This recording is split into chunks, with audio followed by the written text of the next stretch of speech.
नमस्कार, मैं हूं अंकुर और आप देख रहे हैं सत्य हिंदी का न्यूज बुलेटिन। एक नजर अब तक की सुर्खियों। नवनिर्वाचित भारतीय कुश्ती संघ को खेल मंत्रालय की ओर से निलंबित किए जाने पर संजय सिंह ने प्रतिक्रिया दी है।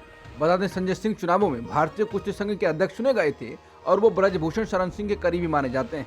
संजय सिंह ने समाचार एजेंसी पीटीआई से कहा, हम सरकार से जाकर मुलाकात करेंगे, बात करेंगे, उसके बाद कानूनी सलाह भी लेंगे, क्योंकि हम लोकतांत्रिक तरीके से चुनाव जीत कर आए हैं। सुप्रीम कोर्ट के आदेश पर चुनाव हुआ है। वो कहते हैं, विपक्ष ने भी मतदान में हिस्सा लिया है, पर्यवेक्षकों की निगरानी में चुनाव हुआ है। 47 वोट पड़े, जिसमें 40 वोट मुझे मिले, 7 वोट विपक्ष को मिले। चुनाव लोकतांत्रिक तरीके से हुआ है, निलंबन को खारिज किया जाए। कांग्रेस को मध्य प्रदेश, राजस्थान और छत्तीसगढ़ में हुए चुनाव से पहले काफी उम्मीदें थी, लेकिन राज्यों में कांग्रेस की हार के बाद विपक्षी नेता लगातार ईवीएम पर सवाल उठा रहे हैं। इसको लेकर इंडिया गठबंधन की बैठक में भी प्रस्ताव पास किया गया है कि वीवीपैट पर्चों को बॉक्स में गिराने की बजाय इसे मतदाताओं को सौंप दिया जाना चाहिए। इस बीच अब इसको लेकर टेक्नोक्रेट और इंडियन ओवरसीज कांग्रेस के अध्यक्ष और राहुल गांधी के करीबी नेता सैम पित्रोदा ने भी ईवीएम पर सवाल उठाए हैं। उन्होंने कहा है वो बेहद जल्द अंतर्राष्ट्रीय विशेषज्ञों के साथ इसे अपनी सुविधा के अनुसार कैसे नियंत्रित किया जा सकता है और इसमें हस्तक्षेप कैसे संभव है, इसका खुलासा करेंगे। उन्होंने साथ ही राजनीतिक दलों से ईवीएम के खिलाफ विरोध प्रदर्शन शुरू करने और मतदान के बहिष्कार के बारे में भी विचार करने को कहा। सैम पित्रोदा ने कहा कि भारत में इस समय उपयोग की जा रही EVM machine stand alone machine नहीं है। ईवीएम मशीन के साथ जब वीवीपैट मशीन को जोड़ा गया था, तभी से समस्या शुरू हुई। वीवीपैट एक अलग डिवाइस है जिसमें हार्डवेयर और सॉफ्टवेयर होता है। वीवीपैट को ईवीएम से जोड़ने के लिए एक स्पेशल कनेक्टर इस्तेमाल किया जाता है, इसे एसएलयू कहते हैं। ये एसएलयू बहुत से सवाल खड़े करता है। उन्होंने कहा कि एसएलयू कनेक्टर ही वीवीपैट में ये दिखाता है कि किस बटन से बीजेपी को वोट मिला, किस बटन से कांग्रेस को और किस बटन से अन्य को। वोटिंग से पहले इसे प्रोग्राम किया जाता है। एसएलयू जोड़ने के बाद ईवीएम स्टैंड अलोन मशीन नहीं रह जाती है। इसमें हर तरह के वो काम किए जा सकते हैं जिनकी बात हो रही है। इसलिए हम चाहते हैं कि वीवीपैट से जो पर्ची निकलती है वो अभी थर्मल प्रिंटर से निकलती है और उसे कुछ हफ्ते तक ही सुरक्षित रखा जा सकता है। उसकी जगह ऐसा प्रिंटर इस्तेमाल किया जाए जिससे निकली पर्ची को अगले 5 साल तक सुरक्षित रखा जा सके। कांग्रेस नेता ने कहा, ये पर्ची केवल कुछ समय के लिए ही वोटर को ना दिखाई जाए, बल्कि एक कागज पर प्रिंट होकर उसे मिले, जिसे वो अलग से रखे एक बॉक्स में वोट के रूप में डाल सके। ये बॉक्स किसी भी इलेक्ट्रॉनिक डिवाइस से जुड़ा ना हो। उसके बाद बक्से में डाली गई वोट की पर्चियों की गिनती की जाए। उन्होंने कहा कि भारत और दुनिया के अन्य हिस्सों के टेक्नोलॉजी विशेषज्ञ कह रहे हैं कि ईवीएम में निश्चित तौर पर कुछ समस्या है, लेकिन भारतीय निर्वाचन आयोग और सुप्रीम कोर्ट इस पर ध्यान नहीं दे रहे हैं। एक प्रोफेशनल होने के नाते मैं कह रहा हूं कि जरूरी नहीं है कि हेराफेरी की गई हो, लेकिन मुझे पूरी आशंका है कि ईवीएम में हेराफेरी की जा सकती है। मैं इस बात को स्वीकार नहीं कर सकता कि ईवीएम में सब कुछ ठीक है। ईवीएम को लेकर विश्वास का संकट खड़ा हो गया है। कुछ विपक्षी नेताओं द्वारा अगले महीने अयोध्या में राम मंदिर के उद्घाटन के निमंत्रण को अस्वीकार करने को लेकर उपजे विवाद के बीच केंद्रीय मंत्री मीनाक्षी लेखी ने विपक्षी नेताओं पर निशाना साधा है।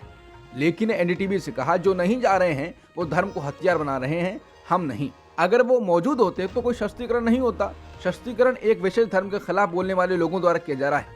अगर निमंत्रण भेजा गया और वो नहीं आए तो इसे हथियार कौन बना रहा है? जिन्होंने निमंत्रण भेजा है या वो जिन्होंने ना जाने का फैसला किया है?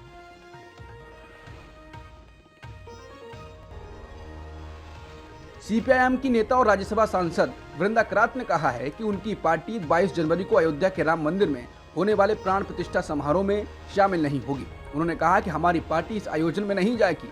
इसके पीछे हमारी एक बुनियादी समझ है। हम धार्मिक भावनाओं की कद्र करते हैं, लेकिन इस तरह के धार्मिक अनुष्ठान को राजनीति से जोड़कर राजनीतिक मंशा के साथ आप इसका इस्तेमाल कर रहे हैं। हमारी समझ में ये देश के संवैधानिक प्रावधान के अनुरूप नहीं है। देश की सत्ता किसी एक धर्म के रंग में नहीं होनी चाहिए। एक धार्मिक अनुष्ठान का राजनीतिकरण बिल्कुल सही नहीं है। अपने एक मंत्री द्वारा कथित तौर पर यह दावा करने पर कि किसान सूखा चाहते हैं ताकि उन्हें कर्ज माफी मिल सके, भाजपा के हमलों को खारिज करते हुए कर्नाटक के मुख्यमंत्री सिद्धारमैया ने कहा है, ये टिप्पणी मजाक में की गई थी और मंत्री के मन में संभवतः कोई दुर्भावना नहीं थी। उनका कोई गलत इरादा नहीं था, क्योंकि वो खुद एक किसान परिवार से हैं। मुख्यमंत्री ने भाजपा पर निशाना साधते हुए दावा किया कि पार्टी किसान विरोधी है, लेकिन साथ ही वो अपने सरकार के मेंबरों को टिप्पणी करने के प्रति आगाह करते दिखे, जिन्हें अपमानजनक माना जा सकता है। पुंछ में सेना के 2 वाहनों पर हुए आतंकी हमले में 4 सैनिकों के शहीद होने के कुछ दिनों बाद रक्षा मंत्री राजनाथ सिंह के कल जम्मू कश्मीर का दौरा करने की उम्मीद है।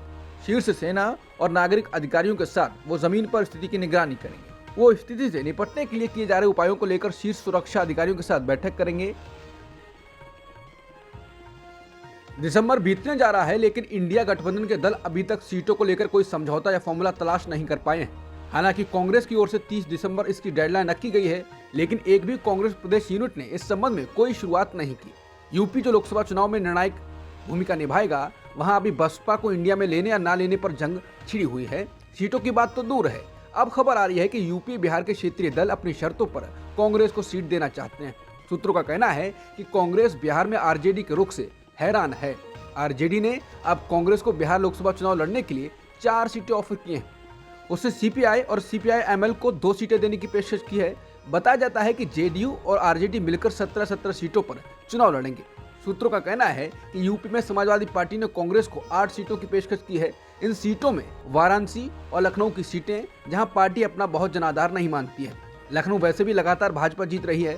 सूत्रों का कहना है कि यूपी में कांग्रेस कम से कम 20 सीटों पर लड़ना चाहती है और बाकी वो क्षेत्रीय दलों के लिए छोड़ना चाहती है, जिसमें अब बसपा को भी एडजस्ट किया जाना है।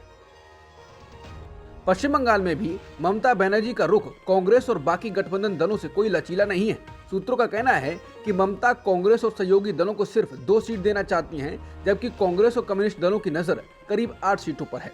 उधर असम टीएमसी ने अकेले असम के लिए इंडिया गठबंधन से 4 सीटों की मांग की है। असम टीएमसी अध्यक्ष रिपुन बोरा की नजर धुबरी, लखीमपुर, कोकराझार और करीमगंज सीटों पर है। पंजाब में भी कांग्रेस और आम आदमी पार्टी के बीच अभी बातचीत फाइनल नहीं हो पाई है। सूत्रों का कहना है कि पंजाब प्रदेश कांग्रेस के नेता आपसे तालमेल के खिलाफ हैं। सूत्रों का कहना है कि आप एक भी सीट कांग्रेस को नहीं देना चाहती है, जबकि प्रदेश में कांग्रेस की स्थिति इतनी बुरी भी नहीं है, इसलिए कांग्रेस भी यहां सीटों के लिए अड़ेगी। इंडिया अलायंस की चौथी बैठक में मल्लिकार्जुन खड़गे को पीएम पद का दावेदार बनाने की खबरें सामने आई थी। खड़गे को पीएम फेस घोषित करने के प्रस्ताव पर गठबंधन में तकरार छिड़ी हुई है। बिहार सीएम नीतीश कुमार की नाराजगी की खबरों के बीच अब एनसीपी सुप्रीमो शरद पवार के भी खफा होने की जानकारी सामने आई है। शरद पवार ने अपनी नाराजगी को इशारों में जाहिर करते हुए कहा कि 1977 के लोकसभा चुनाव के दौरान भी पीएम फेस घोषित नहीं किया गया था। बुजुर्ग मराठा नेता ने कहा, चुनाव के बाद मोरारजी देसाई को प्रधानमंत्री बनाया गया, कोई चेहरा सामने नहीं रखने का कोई गलत नतीजा नहीं निकला। अगर लोग बदलाव के मूड में हैं तो वो बदलाव लाने के लिए निर्णय लेंगे। पवार के इस बयान को इंडिया में मतभेद कहकर तमाम न्यूज चैनल प्रचारित कर रहे हैं। भाजपा को भी मौका मिल गया है। इस बीच भाजपा प्रवक्ता शहजाद पूनावाला ने पवार की टिप्पणियों का हवाला देते हुए कहा, यहाँ तक कि कांग्रेस भी दीदी द्वारा आगे बढ़ाए गए खड़गे जी के नाम से खुश नहीं है। एक्स पर पूनावाला ने ट्वीट में कहा, एक बार फिर विभाजन खुलकर सामने आ गया है। उद्धव बाला साहेब ठाकरे गुट के शिवसेना नेता संजय राउत ने पीएम मोदी समेत बीजेपी पर तंज कसा है। उन्होंने कहा कि हमारी लड़ाई तानाशाही के खिलाफ है। हमारे पास पीएम पद के लिए कई उम्मीदवार हैं, चाहे राहुल गांधी हो, प्रियंका गांधी हो। इंडिया गठबंधन के पास कई चेहरे हैं, उनमें कोई भी पीएम बन जाएगा। वहीं इंडिया गठबंधन को लेकर बिहार के सीएम नीतीश कुमार ने भी मीडिया से बात की। उन्होंने कहा कि वो इस गठबंधन का संयोजक नहीं बनाए जाने को लेकर ना ही निराश हैं और ना ही मायूस हैं। भले ही बसपा अध्यक्ष मायावती ने इंडिया गठबंधन और भाजपा के नेतृत्व वाले एनडीए से दूर रहने की नीति बनाए रखना पसंद किया है, लेकिन पार्टी का एक वर्ग चाहता है कि वो विपक्षी गुट के साथ जुड़ जाएं। इंडियन एक्सप्रेस के अनुसार बसपा के एक अंदरूनी सूत्र ने कहा है कि पार्टी तभी जीत सकती है जब वो जाटव दलितों के अपने पारंपरिक आधार के बाहर मतदाताओं से जुड़ेगी। उन्होंने कहा, ये तभी संभव होगा जब हम इंडिया गठबंधन से जुड़ेंगे।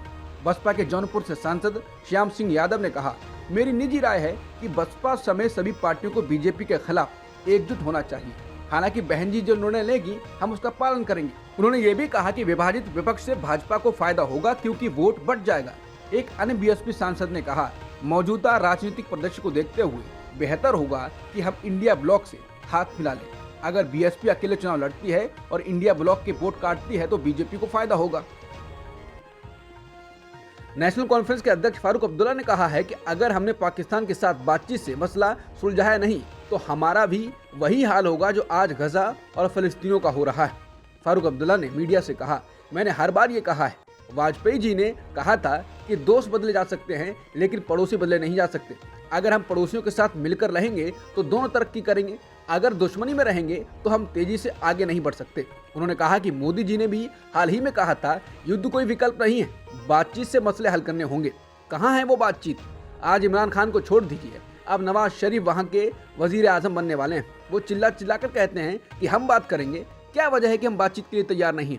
अगर बातचीत से हमने ये सुलझाया नहीं तो माफी के साथ कहना चाहूंगा, हमारा भी वही हाल होगा जो गजा और फिलिस्तीनों का हो रहा है, जिस पर आज इजराइल की तरफ से बमबारी की जा रही है।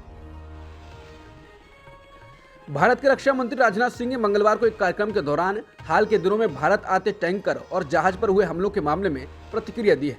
राजनाथ सिंह ने कहा, आजकल समंदर में हलचल कुछ ज्यादा बढ़ गई है। भारत की बढ़ती आर्थिक और सामरिक ताकत ने कुछ ताकतों को ईश्वर से भर दिया है। अरब सागर में हाल ही में MV चेम प्लूटो पर हुए ड्रोन हमले और लाल सागर में MV साईं बाबा पर हुए हमले को भारत ने गंभीरता पूर्वक लिया है। भारतीय नौसेना ने समंदर की निगरानी बढ़ा दी है। राजनाथ सिंह बोले, जिन्होंने भी इस हमले को अंजाम दिया है उन्हें हम सागर तल से भी ढूंढ निकालेंगे और उनके खिलाफ कठोर कार्रवाई की जाएगी। मैं आपको ये आश्वस्त करना चाहता हूँ। कांग्रेस ने कहा है कि कानूनी मामलों के जानकारों का कहना है कि नए आपराधिक कानूनों के नतीजे भयानक हो सकते हैं।